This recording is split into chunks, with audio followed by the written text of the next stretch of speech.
This is Unsung History, the podcast where we discuss people and events in American history that haven't always received a lot of attention. I'm your host, Kelly Therese Pollock. I'll start each episode with a brief introduction to the topic, and then talk to someone who knows a lot more than I do. Be sure to subscribe to Unsung History on your favorite podcasting app so you never miss an episode. And please, tell your friends, family, neighbors, colleagues, maybe even strangers to listen to.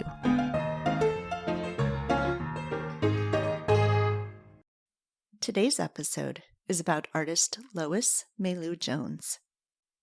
Loïs Mailou Jones was born in Boston, Massachusetts on November 3rd, 1905.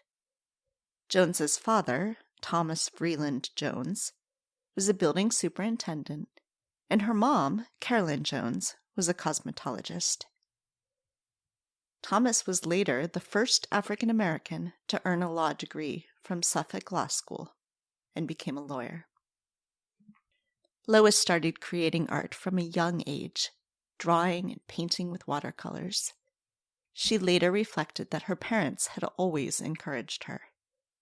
While attending the High School of Practical Arts in Boston, she took night classes from the Boston Museum of Fine Arts through an annual scholarship. At the age of just 17, Jones held her first solo exhibition in Martha's Vineyard. After graduating from high school, Jones attended the School of the Museum of Fine Arts in Boston, where she studied design. She then earned her graduate degree in design from the Design Art School of Boston in 1928. Jones began her career as a textile designer for the F.A. Foster Company in Boston and the Shoemaker Company in New York City. She designed drapery and upholstery fabrics, incorporating flowers and leaves in her designs, as well as more unusual motifs inspired by Africa and the Caribbean. It bothered Jones that the work of designers was mostly anonymous. She said, "Only the name of the design printed on the borders of the fabric was known. Never the name of the artist who created it. That bothered me because I was doing all this work but not getting any recognition." Shifting her focus to painting, where she could sign her own work, Jones took courses at Howard University in the summer of 1928, where she would later earn a BA in art education in 1945. Jones was unable to find a job teaching art in Boston, so she traveled south to North Carolina, where she founded the art department at Palmer Memorial Institute, a historically Black prep school in Sedalia, North Carolina. She didn't just teach art, she also coached a basketball team, taught folk dancing, and played the piano for church services.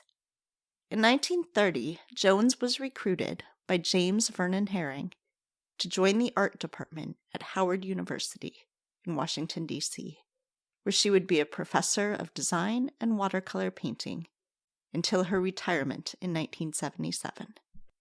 By the early 1930s, Jones was creating art that reflected African influences. She attended a summer session at Columbia University, where she was introduced to the culture of the Harlem Renaissance.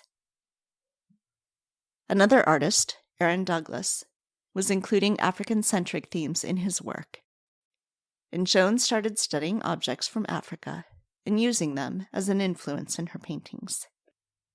In 1932, she painted her seminal work, The Ascent of Ethiopia, which launched her career. In this work, Jones was inspired by Meta Warwick Fuller's sculpture, The Awakening of Ethiopia. Jones had known Meta Warwick Fuller in her youth on Martha's Vineyard. Jones was encouraged to explore African themes in her work, especially by Alain Locke, a philosophy professor at Howard University and founder of the Harlem Renaissance, who wanted her to paint her heritage.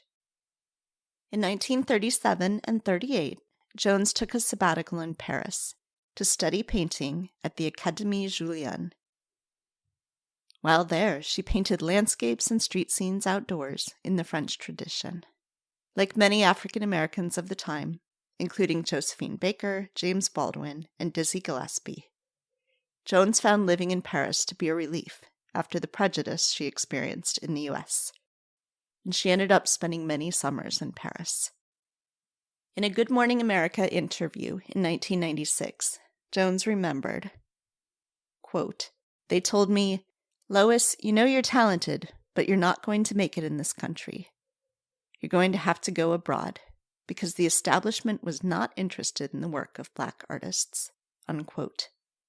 And she recalled of being in Paris, quote, "That sense of freedom and people not isolating you because of your color. It was your talent that counted. And so it was with the musicians, the artists, the writers. I mean, so many of them who went," unquote. She also recalled a funny story of a garçon mistaking her for Josephine Baker. While in Paris in 1938, Jones produced one of her most well-known paintings, Les Fétiches, which depicts African masks. Jones has said she was inspired by her work in high school with costume designer Grace Ripley, who produced masks. Les Fétiches now hangs in the Smithsonian American Art Museum, along with several other paintings by Jones. In 1953, Jones married fellow artist Louis Vergniaud Pierre-Noel of Haiti. They remained married until his death in 1982. Jones was inspired by Haitian culture and produced oils and watercolors with vibrant colors and abstract styles. These pieces include Ode to Kinshasa and Ubi Girl from Tai Region. In the 1960s and 70s, Jones finally visited Africa, interviewing contemporary artists in 11 countries. As a professor, Jones taught generations of Black artists, including the sculptor Martha Jackson Jarvis and the painter David D. Driscoll. When asked to reflect on her students later in life, Jones said, quote, "I just hope that what I have done and what my colleagues have done over the years will inspire them to achieve and to take their place in American art," unquote. In 1977, Jones retired from Howard University as professor emeritus, but she continued to work as an artist and lecturer, exhibiting throughout the world. Loïs Mailou Jones died on June 9, 1998, in Washington, D.C., at the age of 92. She is buried on Martha's Vineyard in the Oak Bluffs Cemetery. To help us understand more, I'm joined now by writer Jennifer Hagee, author of the new book, The Mirror and the Palette, Rebellion, Revolution, and Resilience, 500 Years of Women's Self-Portraits. So, hi, Jennifer. Thank you so much for joining me. Oh, thank you so much for having me. I'm glad to be here. I would love to hear a little bit about this book that you wrote, what inspired you to write about women and self-portraits. Yeah, absolutely.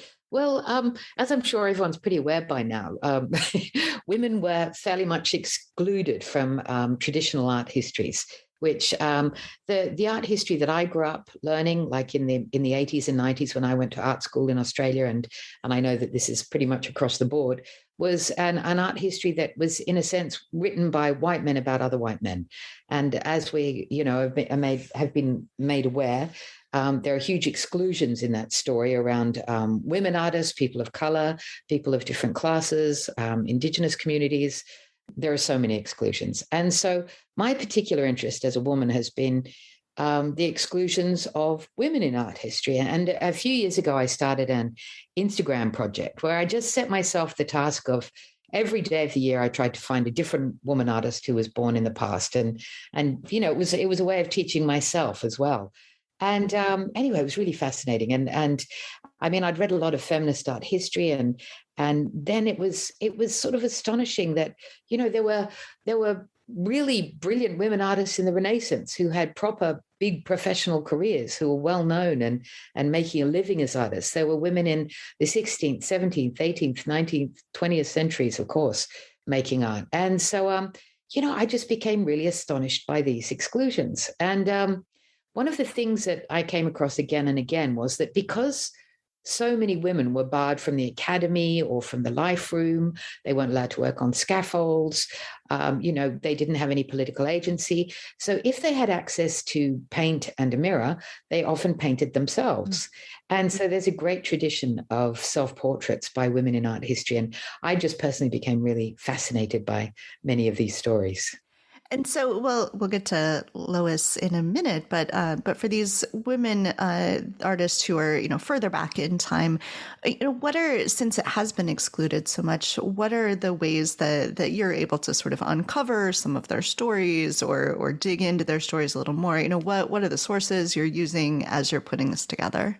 Yeah, I mean, there are a few very brilliant, feminist art historians who have done brilliant work, in Europe, in India, in Australia, and in America. So there's, it's not like I'm alone in this. There's brilliant people like Griselda Pollock or Linda Nochlin, of course, Janine Burke in Australia. There's a whole host of, brilliant women art historians in the sort of mid to late 20th century, especially. And, we're in a great moment in time, actually, when finally museum collections are beginning to look at the exclusions of their collections. And so there's been, especially in the last few years, a big boom in exhibitions around seemingly forgotten women from art history. So there's been, a lot more scholarship around these artists, a lot more curating around these artists. For example, last year, just before the pandemic hit, I went to the Prado in Madrid to see the second ever exhibition that they devoted to women artists and in their 200-year history. And it was on the great Italian Renaissance artists, Sofonisba Anguissola and Lavinia Fontana. In the National Gallery here in London, they recently bought a brilliant self-portrait by the great Baroque artist Artemisia Gentileschi, and that did a national tour. I mean, there are lots of exhibitions now devoted to women in art history. So, it's exciting. We're learning so much, and these women are getting a lot more exposure now, which is great. Yeah. So, Loïs Mailou Jones, my lifetime crosses hers, and yet I had not heard of her, which is, sort of embarrassing and sad. So tell me a little bit about why you wanted to include her in your book of women's self-portraits. Yeah, she's amazing, Loïs Mailou Jones. But I wanted to include really, my book isn't encyclopedic. It's a cross-section of 22 women's stories over 500 years. I started in 1548 and go right through to 1980 across 13 different countries. So I didn't want it just to be about women in the European tradition in Europe. I also wanted to look at women in America and Australia and New Zealand and India. And so I was looking at who sort of exemplified some of these really fascinating stories around agency and self-portraiture. And I came across Loïs Mailou Jones, and I was just blown away by her story. And she's just a really fascinating artist, an African-American artist born in 1905 in Boston. Her mother was a hairdresser and her father was a building superintendent who became actually the first African-American lawyer to graduate from Suffolk University. Anyway, she grew up in this very creative and supportive family, and she used to summer on Martha's Vineyard with her grandmother, who was a housekeeper for this wealthy family there. And she used to love going on holidays to Martha's Vineyard. And while she was there, she met the renowned African-American sculptor Metevo Warwick Fuller, who also took her holidays there. And she'd been living in Paris at the turn of the century, and she was a protege of Auguste Rodin's, the great sculptor. And in 1907, she'd become the first African-American woman to be commissioned by the federal government to create a public sculpture for the Negro Pavilion at the James Tercentennial Exposition. Anyway, so this amazing sculptor really, she became friends with the young Lois and really encouraged her artistic ambitions, because by now Lois had started making sketches and watercolors. And she encouraged her, actually. She gave her advice that, America was incredibly racist at the time. It was very hard not only to be a young Black woman, but a young Black woman artist was, she was really facing huge challenges. And so Metevo Warwick Fuller actually encouraged her when she could to go to Paris to study, because people of color were much more accepted into art schools and into the art scene there. And so after that, she was just, she was really incredible. Lois attended the High School of Practical Arts in Boston. Then she enrolled in evening classes at the School of the Museum of Fine Arts. She had her first exhibition at the age of 17. She got a 4-year scholarship to the Boston Museum School, and she graduated with honors in 1927. Then she worked for a designer. She enrolled in graduate classes. I mean, she just, she was really full of energy, and she was really extraordinary. And so she was working in both design and in painting. And then she applied for a teaching position actually at the Boston Museum School, where she had been a star pupil. But she was turned down and really patronizingly advised by the director to travel south to help her people. And so she was understandably infuriated by this, but she wasn't deterred. And she did go south, and she founded the art department at the Palmer Memorial Institute in North Carolina. She organized an exhibition there. She was, of course, an absolute live wire there and full of energy and incredible. And then she was spotted by a professor, Professor James Herring, who in 1930, he was establishing the fine arts department at Howard University. And he was so impressed by Lois, he offered her a job. And she worked at Howard University for the next 47 years. And she became a real inspiration and great teacher to a new generation of Black artists, including like Elizabeth Catlett, Howardina Pindell, Alma Thomas. And so she was not only a brilliant artist herself, but she became a very inspirational teacher and really opened the doors to a lot of young Black artists in America. So I wanted to bow down to her. As we're thinking about sort of her and being inspired by Meta, and then the inspiration that she would have had later for her students, what does that mean for an artist to have someone who looks like them, is like them, as opposed to sort of trying to create and not knowing if anyone like you has ever been able to create like that before? And in the whole book that you're writing, as these women are trying to make their way in a field that is not supportive of women, what does that mean to have any examples of people like you who have done this work? Yeah, I mean, I'm sure that was an extraordinarily powerful meeting for the young Lois to not only want to be an artist at a time when women are, it's very difficult for women to become artists, but as a young Black woman to see as a role model this incredibly successful and brilliant and articulate woman in Meta Vofula. And so it was really fortuitous, I think, that, as you say, she at an impressionable age, as a young teenager, she was to me an older Black woman who could be her role model. And, I think that was incredibly important, as you say, that she could see herself, and see the possibilities for a career at that time, which was, incredibly inspiring for her. Yeah. I wonder if we could talk some about the actual self-portrait that Lois created. So she was about 35, I think, around then, exactly. when she did her self-portrait. And so what as you were looking at it, as you were thinking about her self-portrait and compared to these other 21 women, what are the things that really stand out for you about the way she represented herself?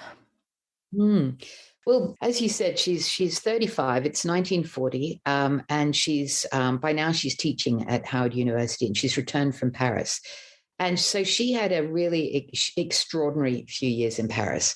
And what was particularly interesting about her time in Paris, I think, was that she came across, some of the great modern artists of the day, like, Picasso and Matisse and a lot of these other artists, many of whom had been influenced by African sculpture in particular, which was rather insultingly called primitivism, which is a term that we would not use now. And for Loïs Mailou Jones, as a young Black woman, to see white artists who are using this kind of language or being inspired by many different forms of African sculpture, she found this really interesting, and she wanted to put herself as a Black woman into these frame of references. And so in this wonderful self-portrait that she does when she's 35, which is now in the collection of the Smithsonian, she pictures herself painting. You can't see what she's painting, but she's created this rather almost mystical space around her. You don't know if it's a dreamlike space or if it is actually her studio. And, she depicts herself as a powerful young woman painting. She's in the act of painting. She is in the midst of her own creativity. And behind her, in the corner, are a few small, unidentifiable African totem objects. And so she places them here in a way that she hadn't done before, because before she was working very much in a white European tradition. And in this self-portrait, she is acknowledging that she perhaps also has different ancestral voices that she can tap into and that are empowering for this young artist. And so this is her acknowledgement of the way, in a way, she's straddling two worlds, both the European tradition of painting and an African tradition as well, which she's acknowledging with the inclusion of these small figures.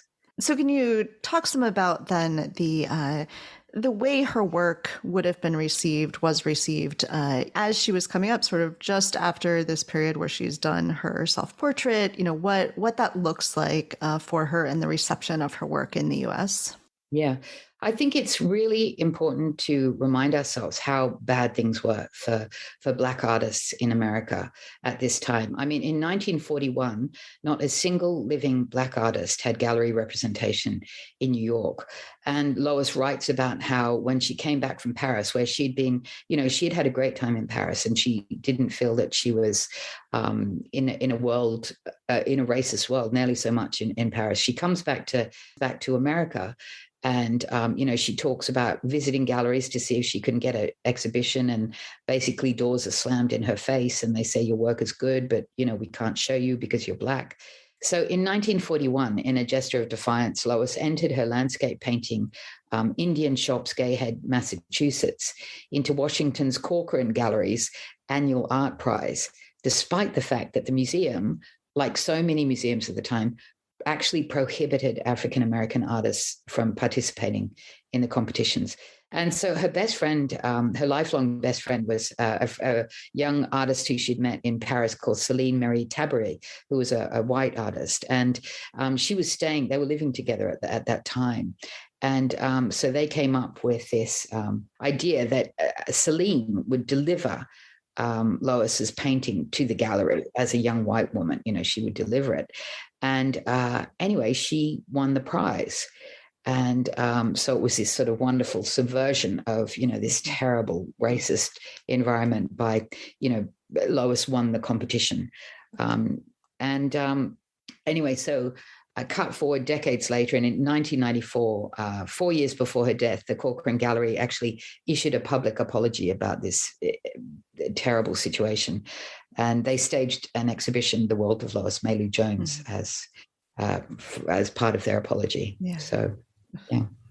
So you mentioned that she is, starting to be influenced by African art, and then she eventually does go to Africa and does research there. Could you talk some about the influence that Africa had on her work? Yeah, absolutely. Yeah, so in 1953, so when she is 48, Lois married a Haitian graphic artist called Louis Vergniaud Pierre-Noel.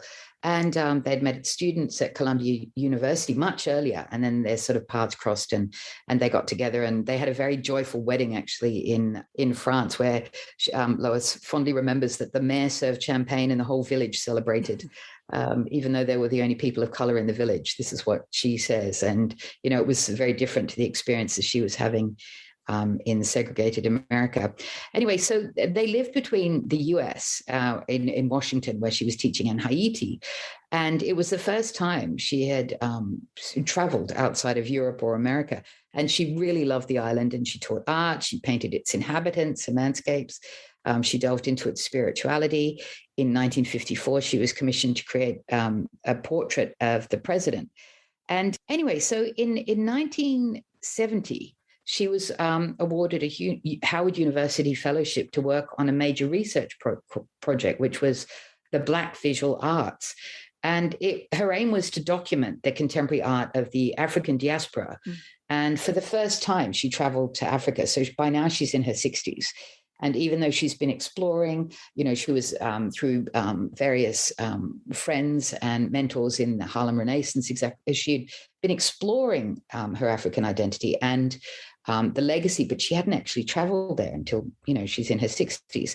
And so she spent the next few years traveling back and forward from the continent. And she interviewed literally hundreds of artists in the Congo, in Ethiopia, Ghana, Ivory Coast, Kenya, Liberia, Nigeria, Senegal, Sierra Leone, Sudan. She did not stop traveling.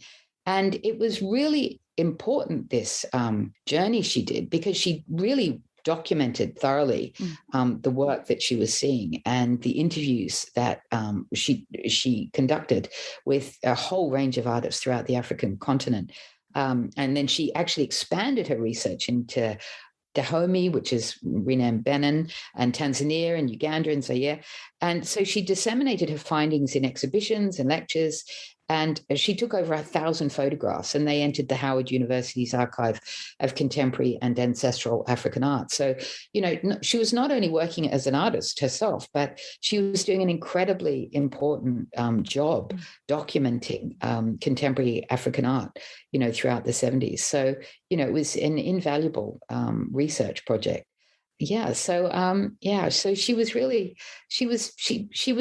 such an inspiring person because she had so much energy and she did so many things, and, she never stopped, and she never, she was frustrated and despairing often at the kind of obstacles she had to face and the dreadful racism she had to constantly deal with. But, she always rose above and created extraordinary things out of these hardships. Yeah. And I think what's interesting about her life, because where it spans, is that unlike some of the other women who weren't recognized until more recently, perhaps, she was recognized in her lifetime. It was toward like the very end of her life that, that the museum started to be like, oh, right, we should have been showing your work all along. But because she lived so long and because it was in the 20th century, she did get to the point where she was able to get that recognition in her own lifetime. Yeah, absolutely. And, that was great. Like in 1990, so she's 85, the Smithsonian American Art Museum bought the painting that she'd created in Paris, this painting, which is probably her most famous painting, called Les Fétiches, where she takes a lot of the motifs used by Picasso and other artists who are using or referencing African art, and she creates her own very sort of mystical ancestral painting. And so, this was bought in 1990, and, she was happy. And she said, she famously said, I'm very pleased, but it's long overdue. When I think of what I struggled through, the prizes I've won, the recognition elsewhere, I can't help but feel this is an honor that is 45 years too late. So she was honored definitely in her lifetime. But, it did take a long time. But wonderfully, actually rather wonderfully, in 1984, Lois Jones Day was proclaimed in Washington, D.C. to sort of honor her on the 29th of July, which is really, really fantastic. And, she experienced the momentous changes that American underwent. And many of them were obviously very positive, but she was still very clear that there was a long way to go, in terms of America dealing with its racist legacy. So, yeah. Yeah, it was so interesting to, sorry, we're bouncing around a little bit in time here, but right. that she also did a painting, and I'm not going to remember the name, but a man who was about to be lynched. And that it just strikes me as so powerful that she, having been born not that long after slavery had finally been outlawed, that she grows up during these momentous changes in the 20th century, but she's also reflecting very powerfully, not just on sort of the strength and power of African Americans and Africans, but on the racist history itself of the U.S. Yeah, absolutely. And a lot of this was the result, actually, of a very important person who she met, who was Alan Leroy Locke, who was the first American Rhodes Scholar, and he was a radical writer and educator and an art expert, and he was a leading cultural critic and professor of philosophy at Howard for more than 40 years. And he and Lois became very close, and he was sort of relentless in his exhortations to African Americans to explore and represent their legacy and their experiences in their art and literature. And even though by the time they met, Lois had painted her self-portrait, acknowledging the ancestral figures, and had painted Les Fétiches, her work wasn't overtly political. And it was quite likely as a result of meeting Locke that in 1944, she painted this, extremely tragic image of a man about to be lynched. And it's a very powerful painting in which she depicts this Black man with his hands tied. But it's very Christ-like. It's not voyeuristic. It doesn't show an act of violence. It shows more him as this almost like a holy figure. And so it's an extremely moving and a very disturbing painting. But and it was really from now on that Lois focused most of her work in a more politically sort of overt way around race and culture in the US and elsewhere. Yeah. I'm sure that, in addition to Locke just teaching at Howard and being around the other academics at Howard probably influenced that as well. Yeah. So if our listeners are interested in reading your book and learning about all of these incredible women and their self-portraits, how can they do that? Well, it's available now in the United States. It's published by Pegasus, and it's available wherever you get your books. There's also an audio version with me reading it if you prefer to listen to your books. I spent 3 days reading the book out loud. I love it. I love when authors read their own books. Oh, great. Yeah, actually, but it was quite funny reading it out. I was like, oh my God, that's a mistake. So I managed to correct some things. So it was a very good exercise to read it out loud, to sort of remind myself of what I'd written. Yeah, excellent. And I will also in the show notes put some links to some of the paintings that we've talked about so people can go look at those online. I think they're so powerful and it's so important to see them as well. Great. Fantastic. Well, Jennifer, thank you so much for joining me, for talking with me about Loïs Mailou Jones. She's an incredible person and an incredible life. And I'm so glad to have learned more about her and about the other women that you write about as well. Oh, thank you so much, Kelly, for inviting me onto your show. I've really enjoyed talking with you. Thanks for listening to Unsung History. You can find the sources used for this episode at unsunghistorypodcast.com. To the best of our knowledge, all audio and images used by Unsung History are in the public domain or are used with permission. You can find us on Twitter or Instagram at unsung__history or on Facebook at Unsung History Podcast. To contact us with questions or episode suggestions, please email Kelly at unsunghistorypodcast.com. If you enjoyed this podcast, please rate and review and tell your friends.